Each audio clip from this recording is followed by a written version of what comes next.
Hey, salut à tous, cette semaine SpaceX poursuit la campagne de test du Ship 20, les ingénieurs testent les chopsticks de Mechadzilla, le booster B4 déménage et de mystérieuses pièces font leur apparition à Boca Chica.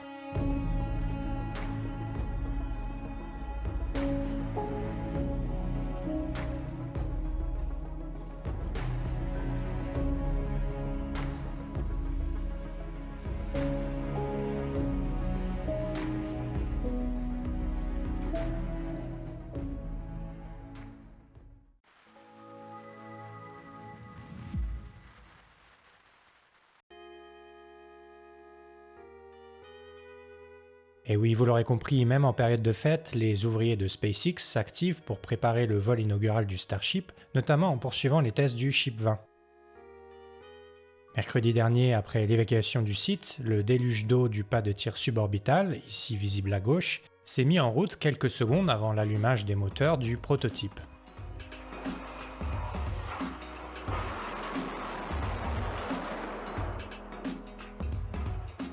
Sur ces images de la chaîne Lab Padre, on constate que seules une ou deux tuiles se sont détachées du fuselage du S-20.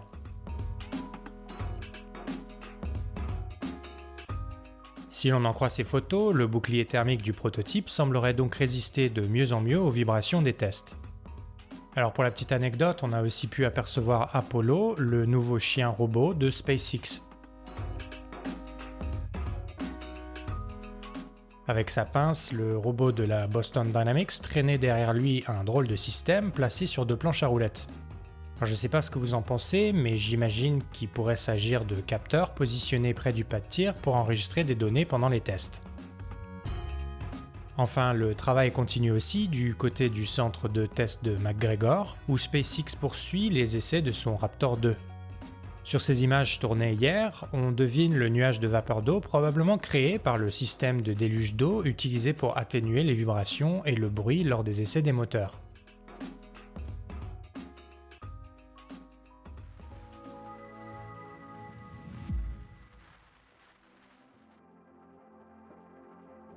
Vous l'aurez compris avec la miniature, cette semaine, le déménagement du booster B4 a occupé une grande partie de l'actualité.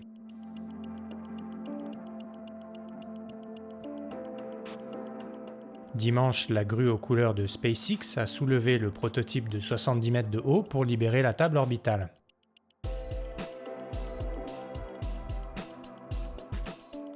Lors de l'opération, toujours impressionnante, on a pu assister à la fermeture du capot protecteur du QD-Arm de l'OLP.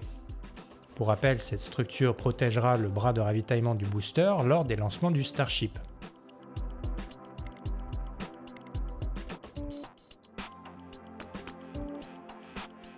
Les équipes de SpaceX ont ensuite sécurisé les 200 tonnes du Super Heavy sur un support de transport placé à proximité.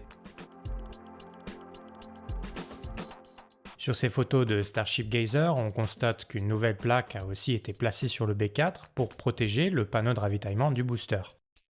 Alors pour expliquer ce nouveau déménagement du B4, plusieurs hypothèses sont envisageables. Tout d'abord, il faut savoir qu'il reste encore beaucoup de travail à finir sur le prototype, notamment avec l'installation des protections thermiques de ses moteurs. Ensuite, il est possible que SpaceX doive libérer la table orbitale pour finir et tester le système de déluge d'eau. Enfin, en retirant le booster du pas de tir, ce déménagement pourrait faire un peu de place pour effectuer les tout premiers tests des bras de récupération de la tour Mechadzilla, encore une opération qui s'annonce vraiment spectaculaire.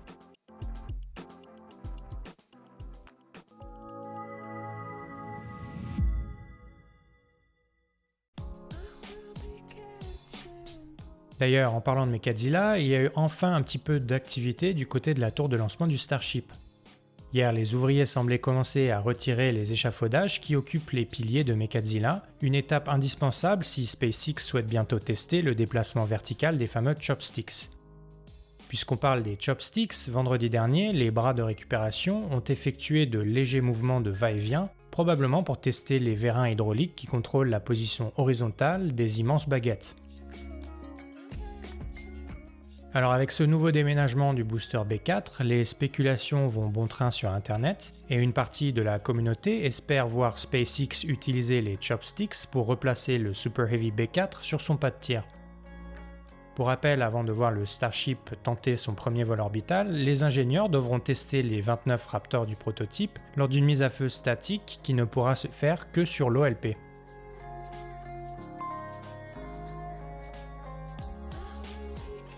Allez, on quitte le pas de tir orbital pour faire le point sur l'activité de la Starbase du côté du site de production, où ces mystérieuses pièces ont été aperçues. Alors ces éléments qui ressemblent un petit peu à des niches pour chiens ont d'abord été peints en blanc avant de recevoir une couche de gris mat qui rappelle un petit peu la peinture utilisée sur le pas de tir.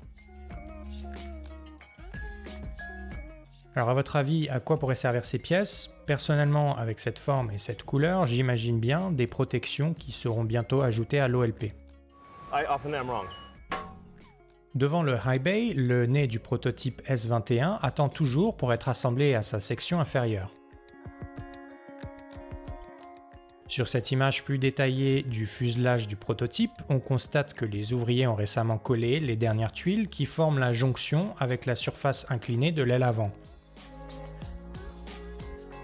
Sous les tentes du site de production, le réservoir d'oxygène du S-24 a quant à lui été aperçu et semble visiblement déjà couverte des fameuses Starbricks, et de nouvelles coiffes sont aussi en construction. Dans le High Bay, les ouvriers commencent l'assemblage du booster B7 qui succédera certainement au prototype B4. À l'heure où je prépare cet épisode, 3 sections du réservoir d'oxygène ont déjà été empilées. Toujours sur le site de production, les ouvriers de Boca Chica poursuivent les travaux du White Bay. Pour rappel, la mise en place des fondations a débuté en août dernier et la construction du bâtiment a commencé le 22 octobre dernier.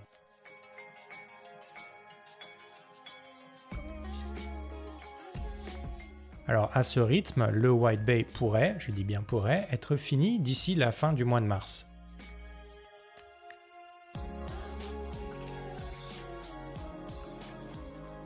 Alors pour information, la semaine prochaine, une vidéo un petit peu spéciale sortira à la place de la mise à jour habituelle. C'est un projet qui me prend beaucoup de temps, donc j'espère que vous serez nombreux au rendez-vous et surtout que la vidéo vous plaira.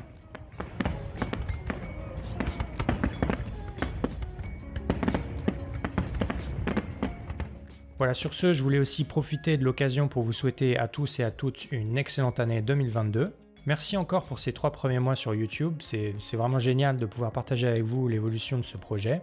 Et puis en attendant la semaine prochaine, on se retrouve dans l'espace commentaire. Prenez bien soin de vous, à très bientôt, ciao!